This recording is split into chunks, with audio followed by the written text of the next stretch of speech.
Saat benar-benar aku akan memasuki kamar Deva, tiba-tiba pintu kamar Deva menutup dengan sendirinya, sangat keras sampai aku terpental ke belakang.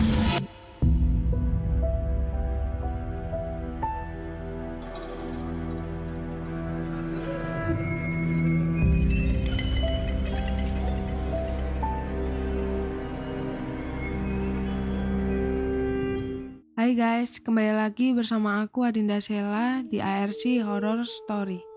Apa kabar semua? Semoga selalu diberikan kesehatan ya. Pada kesempatan kali ini, aku akan membacakan cerita horor yang ditulis akun Twitter @horrorism13 yang berjudul Mengapa Harus Adikku. Tapi sebelum lanjut ke cerita, aku ngingetin dulu nih buat kalian yang belum subscribe, silakan subscribe dan tekan tombol loncengnya sebagai bentuk dukungan kalian dan agar kalian gak ketinggalan episode-episode selanjutnya. Penasaran dengan ceritanya? Kita simak dan pastikan jangan mendengarkan sendirian.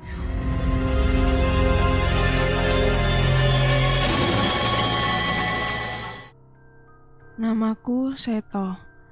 Aku akan berbagi pengalaman sedikit tentang aku dan keluargaku. Aku sekarang berumur 24 tahun, dan aku memiliki adik yang jaraknya 3 tahun lebih muda dari aku. Ayahku seorang pensiunan pegawai di salah satu BUMN di kotaku, dan ibuku seorang ibu rumah tangga biasa. Biasanya, ibu membantu ayah mencari uang dengan berjualan online. Adikku bernama Vania, dan kami sekeluarga memanggilnya Deva. Deva adalah singkatan Devania, dan dia senang dipanggil itu. Aku akan bercerita tentang keluargaku beberapa tahun lalu. Aku lupa tepatnya tahun berapa, yang jelas pada saat itu aku masih duduk di bangku kuliah semester 4 atau 5, aku lupa. Pada saat yang bersamaan, ayahku akan pensiun, dan tentunya semua fasilitas kantor yang diberikan akan ditarik dan dipindah tangankan, termasuk rumah dan mobil dinas yang sekarang kami pakai. Kami harus mencari tempat tinggal baru, meskipun ayah memiliki tanah kosong, tapi pasti ribet kalau harus dibangun dulu. Aku ikut ayah untuk hunting rumah baru. Ayah ingin yang harganya miring tapi rumahnya besar dan bisa dihuni untuk 4-5 orang. Karena ibu yang sibuk dengan jualan online-nya dan adikku yang sedang belajar untuk menghadapi ujian, jadilah aku yang menemani ayah. Pada saat melihat rumah di salah satu perumahan, aku merasa rumahnya bagus. Katanya sih baru 2 bulan gak dihuni. Besar dan mewah, dan harganya juga murah untuk rumah dan tanah yang sebegitu besarnya. Jadi, kenapa pemilik rumah sebelumnya pindah, Pak? Tanya ayahku ke orang yang dipasrai kunci rumah itu. Beliau keluarga baru, Pak, dan baru punya anak 1. Jadinya terlalu luas untuk keluarga baru yang tinggal di sini. Jawab Pak Dadang, orang yang mengurus rumah itu. Kalau oke dan suka, ini saya kasih nomor alamat pemilik rumah itu, Pak. Pak, boleh saya lihat dalamnya dulu? Tanyaku kepada Pak Dadang. Oh monggo mas, silakan. Tanpa mikir panjang, aku langsung mengambil kunci dan masuk ke dalam. Awalnya biasa aja, hanya rumah kosong dan bau debu seperti rumah yang udah ditinggalkan lama. Dan keanehan mulai aku rasakan. Aku yang notabene tidak bisa merasakan hal-hal gaib, tiba-tiba aku melihat sosok perempuan berdiri di sudut ruangan. Dan tiba-tiba ada bayangan yang lewat di depan mataku. Aku kaget setengah mati dan membalikkan badanku. Saat aku berbalik, sudah ada ayah dan Pak Dadang di sana. Kenapa toh? Tanya ayahku. Nggak apa-apa ya. Gak apa-apa kok ketakutan, tanya ayahku lagi. Lalu aku jawab, beneran gak apa-apa, berdebu banget, aku mau keluar dulu ya. Jawabku sambil berjalan keluar ruangan. Dan saat aku mengintip dengan sudut mataku, gak ada apa-apa di sana. Mungkin halusinasiku aja. Aku semakin bertanya-tanya, apa sebenarnya yang aku lihat tadi? Sambil merenung, sambil aku ngecek HP-ku, yang ternyata ada chat dari adikku. Bang, pulang nanti aku tanya soal fisika ya. Aku hanya memandangi chat dari adikku, dan tepat saat itu juga aku mendengar samar-samar suara orang berbicara. Reneole, kancani aku. Aku melihat sekitar, Tidak ada orang kecuali aku dan Pak Dadang, juga ayah yang masih di dalam rumah. Aku sedikit merinding sebenarnya. Aku teringat mitos yang beredar. Jika kamu sedang berpergian dengan jumlah orang ganjil, maka berhati-hatilah. Karena kemungkinan jika tidak digenapi dengan mereka atau ada yang hilang satu agar jumlahnya genap. Tapi belum sempat memikirkan lebih dalam, ayah dan Pak Dadang keluar. Ayah berpamitan dan memasuki mobil yang terparkir. "Gimana toh? Suka rumahnya?" tanya ayah. "Nggak terlalu suka ya, luas banget." "Lah, rumah bagus-bagus gitu kok murah lagi harganya." Firasatku mulai tidak enak, karena feelingku ayah akan mengambil rumah ini. Aku terdiam sejenak, sambil berjalan menuju rumah yang lain. Rumah selanjutnya yang menjadi destinasi ayah, letaknya tidak jauh dari rumah yang aku tinggali sekarang. Hanya saja, rumah ini lebih dekat dengan kuburan. Harganya murah, bahkan lebih murah dari rumah yang sebelumnya. Aku bertanya, "Yakin ya?" Ayah menjawab, nggak tahu toh, tapi murah banget." "Murah? Tapi kalau deket sama makam tuh males aku kalau mau malam-malam sendirian di rumah ini." "Iya juga ya, pantesan harganya murah, wong deket sama orang meninggal." "Ya udah gimana nih? Cari lagi barangkali ada yang cocok ya." "Ya udah yuk." Jujur, sepulang dari rumah pertama tadi, tubuhku terasa berat dan nafasku sedikit tersengal-sengal. Gak tahu kenapa aku pikir, kayaknya aku mau flu. Jadi aku ngelanjutin perjalanan buat hunting rumah baru. Sampailah kita di rumah yang selanjutnya. Letaknya dekat dengan pusat kota. Dan saat kami sampai di depan rumah, aku melihat bapak-bapak yang sudah agak sepuh, tapi masih sehat. Lalu ayahku menyapa, "Permisi Pak."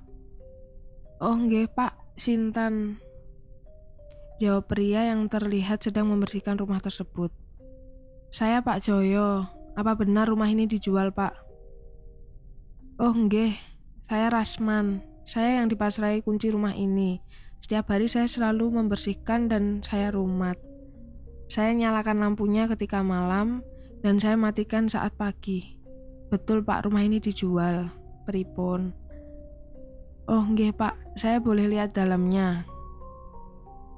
"Oh monggo, lihat-lihat dulu aja Pak. Kalau cocok nanti saya hubungi yang bersangkutan agar ke sini." Aku dan ayah masuk ke dalam. Dan benar, rumahnya sejuk dan nyaman. Sepertinya aku sudah jatuh cinta dengan rumah ini.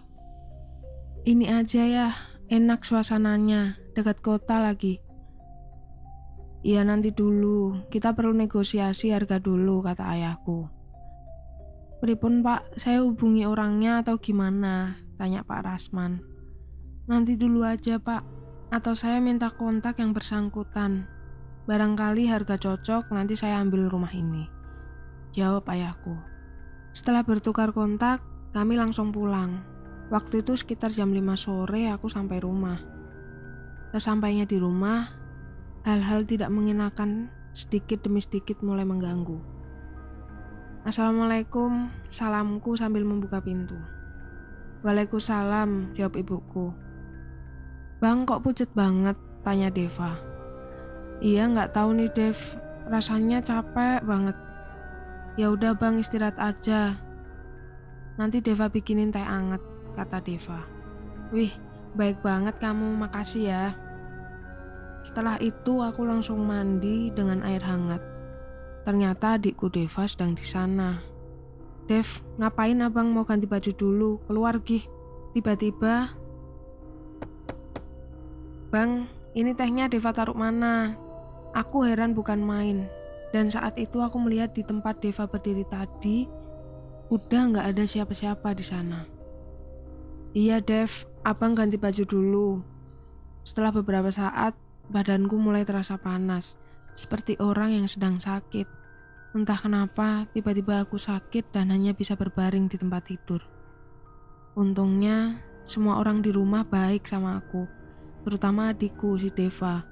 Dia sering menemaniku di kamar. Deva cantik ya.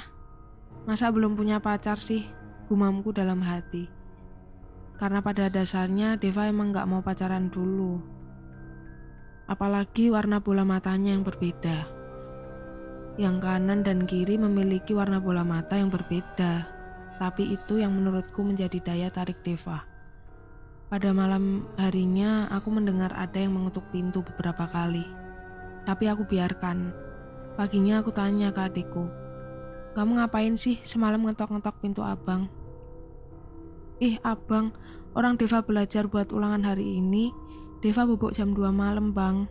Ngapain juga ketok-ketok pintu abang? Sepertinya memang bukan Deva. Apa ada yang lain di rumah ini sekarang?"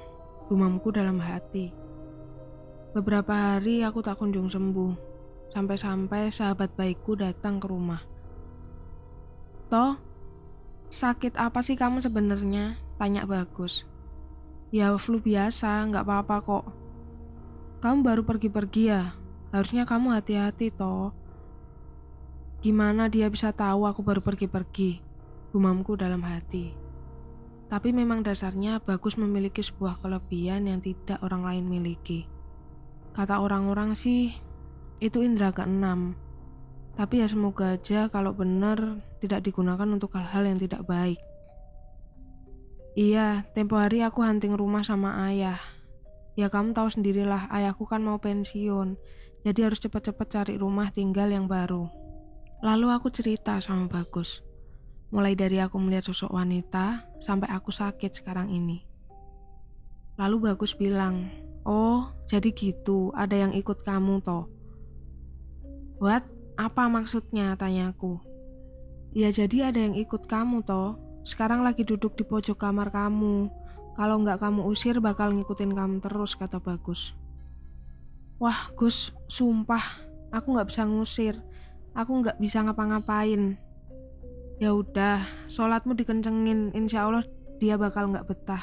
Oh iya, jangan lupa baca Al-Quran ya, 2 atau 3 ayat cukup lah." Selang beberapa hari, demamku memang turun. Jujur aja kejadian ini membuatku menjadi sedikit religius. Beberapa hari berlalu, aku harus kembali ke perantauan untuk melanjutkan studiku. Rencananya aku pulang setelah ujian dan bertepatan dengan ulang tahun adikku yang ke-17. Dan mungkin ayah sudah menempati rumah baru. Setelah perdebatan yang cukup alot, akhirnya ayah memilih rumah yang pertama kami datangi. Jujur aku sedikit kecewa, tapi mau gimana lagi, nasi udah menjadi bubur.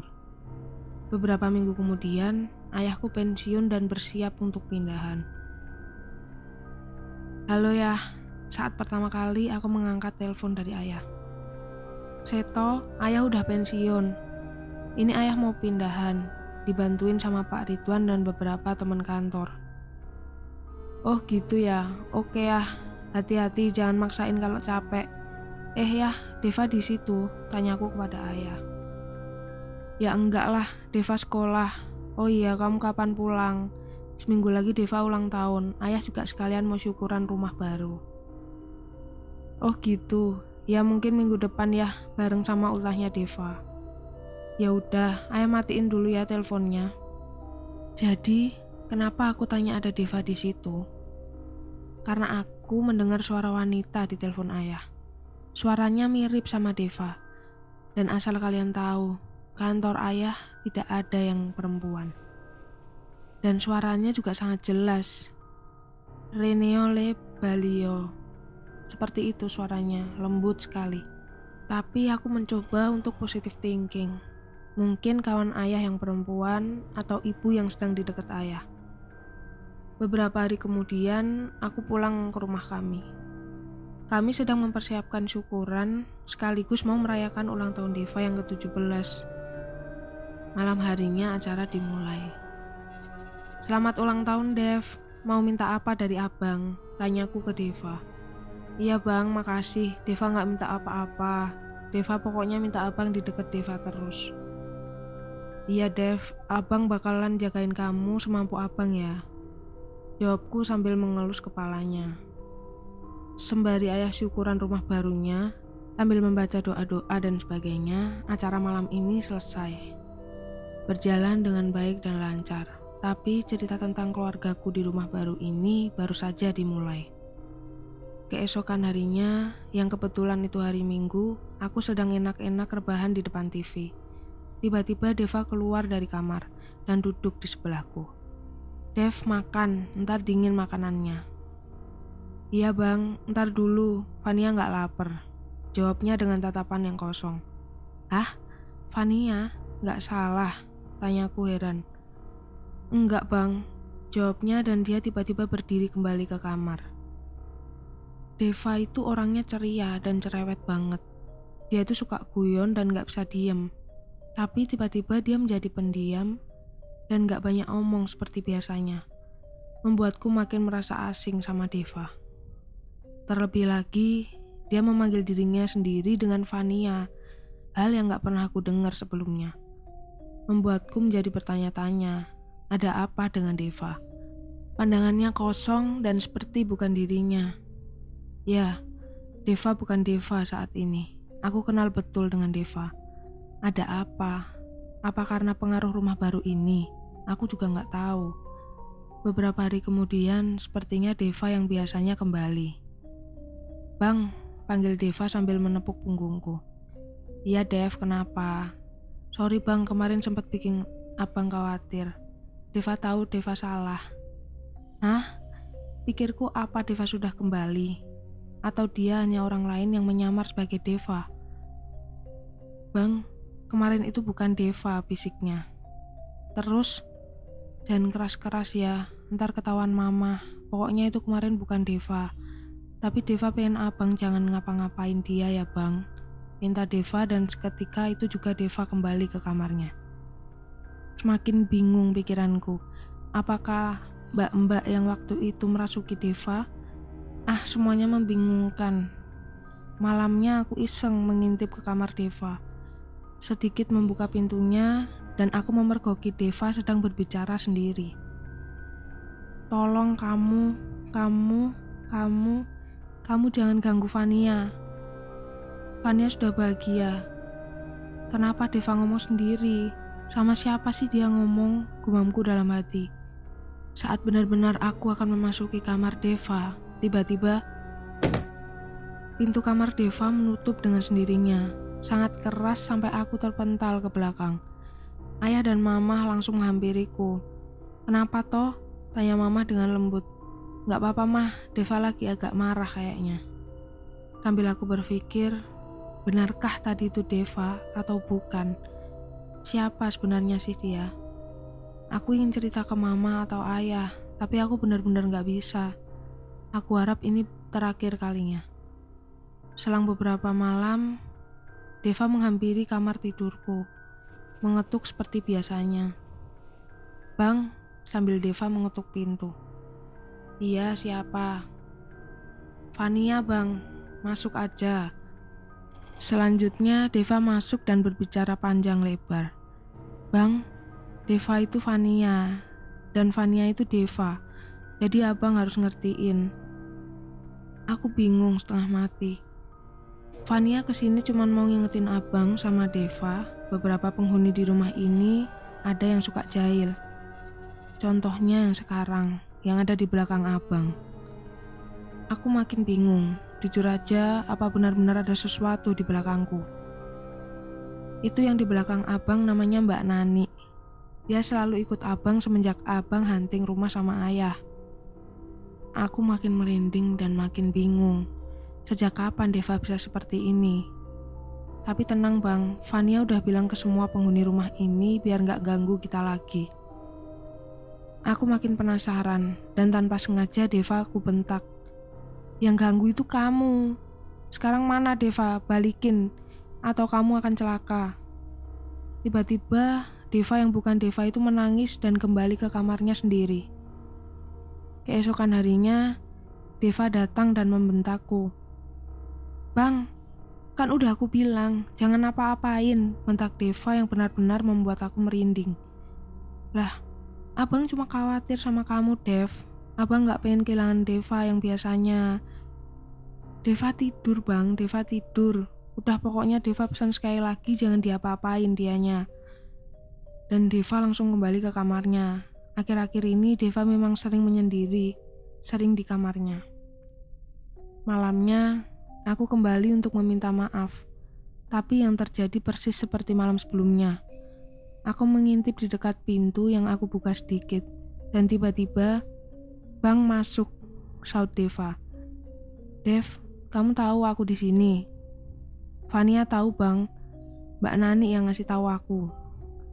Aku bergegas masuk dan mengelus kepala Deva. Maafin abang ya Dev, abang membentak kamu kemarin. Iya bang, gak apa-apa. Mbak Nani juga minta maaf karena beberapa kali udah ganggu abang. Dev, Mbak Nani itu siapa sih sebenarnya dan kenapa dia ngikutin aku terus? Tiba-tiba Deva mengubah posisi duduknya. Dan, Mbak Nani kenapa Mbak? Oh gitu, iya. Jadi Mbak Nani sebenarnya kebingungan. Atau gimana? Oh gitu ya Mbak. Iya, nanti saya sampaikan ke Bang Seto. Deva berbicara sendiri. Jadi gini Bang, Mbak Nani itu udah lama menempati rumah ini. Bahkan sebelum rumah ini dibangun, Mbak Nani meninggal katanya sih karena dibunuh sama pacarnya. Jadi katanya minta maaf kalau udah ganggu Bang Seto, kata Deva padaku. Oh gitu ya Dev. Van, ya gak apa-apa ditinggalin, asal jangan mengganggu. Kita semua udah punya kehidupan masing-masing. Tuh Mbak Nani, denger kan? Gak apa-apa di sini, termasuk kalian yang dari tadi memperhatikan aku dan Bang Seto. Jangan ganggu, kalau kalian ganggu awas. Dev, Van, Deva sekarang di mana? Kamu gak ngapa-ngapain Deva kan? Deva tidur. Mungkin besok Deva yang akan bilang ke abang. Sekarang abang keluar kamar Fania ya bang, pinta Deva. Dan aku bergegas keluar dari kamar Deva dengan perasaan sedikit merinding. Aku sedikit melirik tulisan-tulisan tangan Deva, tapi karena udah malam, aku gak jadi buat ngeliat tulisan apa itu. Beberapa hari berlalu, aku juga harus kembali ke perantauan karena masa liburanku sudah habis.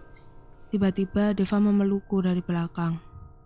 Bang, ini Deva bukan, tanyaku karena aku ragu. Deva bang, Deva mau jelasin semuanya. Hah? Jelasin apa? Jadi, Deva gak sendiri bang. Kalau kata orang, Deva punya kepribadian ganda bang. Jadi Deva yang abang kenal ya Deva yang kayak gini. Tapi pribadi Deva yang satunya, dia bisa lihat hal-hal yang gak bisa kita lihat bang. Oh gitu, terus? Iya bang, setiap Deva tidur, dia terkadang bangun. Dan dia nulis beberapa pesan buat Deva. Terkadang kita juga bercerita lewat kertas itu. Saling tulis apa yang udah kita lakukan selama kita bangun. Oh, jadi gitu. Gini aja deh Dev, aku kasih tahu mama sama ayah ya. Biar tahu solusinya yang terbaik itu gimana. Biar kamu juga gak terbebani. Deva gak terbebani kok bang, Deva seneng. Deva jadi punya teman kalau abang gak di rumah. Tapi kalau untuk kasih tahu ayah sama mama, gak apa-apa bang. Mungkin dengan ngomong ke mereka, aku jadi lebih bisa mengontrol emosiku. Dan selanjutnya, aku bercerita ke ayah dan mama tentang apa yang terjadi dari pertama kita menempati rumah ini. Sampai detik ini Deva mengaku. Awalnya ayah menghendaki untuk ke psikiater, tapi mama dan aku tidak setuju. Karena itu malah makin membebani Deva. Alhamdulillah, sampai saat ini Fania gak pernah muncul lagi di depanku. Deva yang aku kenal sekarang adalah Deva yang aku kenal dulu. Sekarang dia juga masih kuliah di universitas ternama di Jogja. Ya, akhirnya doaku terkabul. Tuhan mengembalikan adikku seperti biasa. Tapi mau Fania ataupun Deva, keduanya akan sama-sama aku jaga. Dan aku benar-benar akan menjaga mereka sampai kapanpun.